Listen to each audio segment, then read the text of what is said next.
I'm Matt Guichard, and this is No Holds Barred. In today's episode, we're going to talk about the difference between a burglary and a robbery.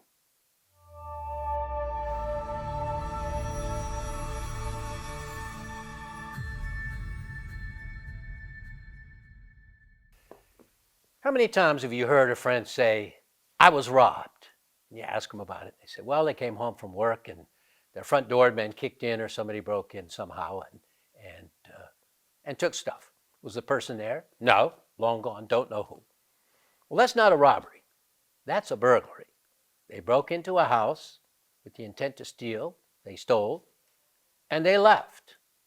A robbery, as opposed to a burglary, is the taking of personal property of another by force or fear or violence or intimidation. So a robbery requires human contact. So we can typically think of it as somebody goes into a bank with a gun and they point the gun at the teller and they say, and a note, and they get the money and off they go. That's a robbery.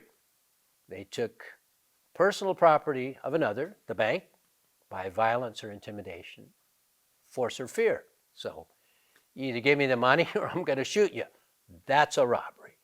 Now, let me say a distinction that often comes is that somebody goes into, let's say, a convenience store and steals something as minor as some candy bars. The clerk runs out and confronts him in the parking lot, and a fight ensues.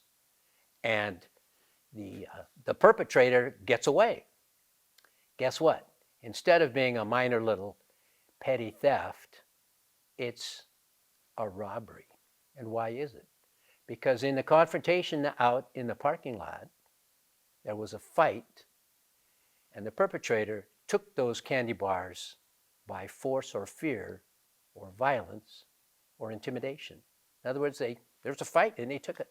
And so that becomes a robbery. So oftentimes somebody says, well, wait a minute, I was hungry and took a couple of candy bars. Yeah, but you fought about it. One of the big issues we have now from a civil standpoint is so many companies are refusing to let their people go out and confront anyone. Recall back in the day, somebody would steal something, there'd be a loss control or a loss prevention officer at Macy's or Sears or whatever. They would go find somebody out in the parking lot, they'd put handcuffs on them, they'd bring them back in, they'd call the police, they'd make a citizen's arrest.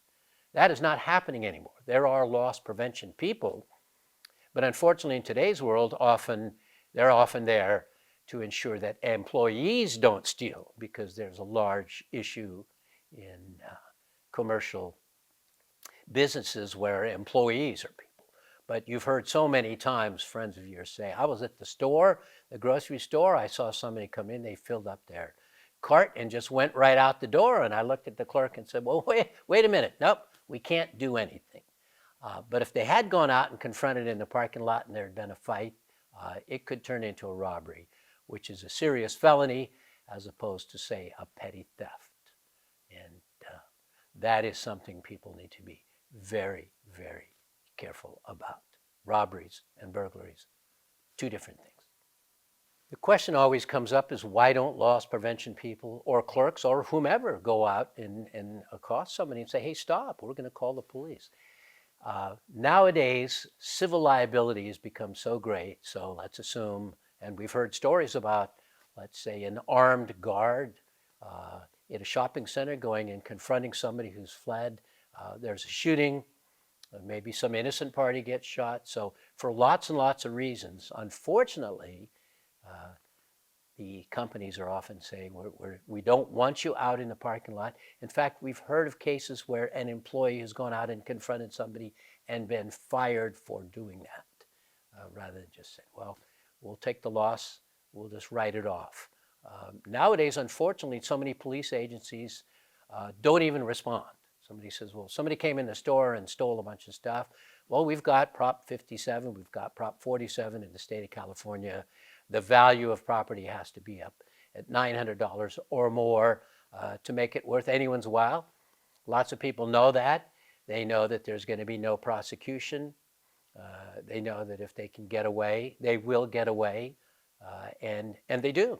And it's a huge issue that needs to be looked at at the legislature, because the purpose initially was that, well, truthfully, the initial was to lessen the number of people that we have in prison.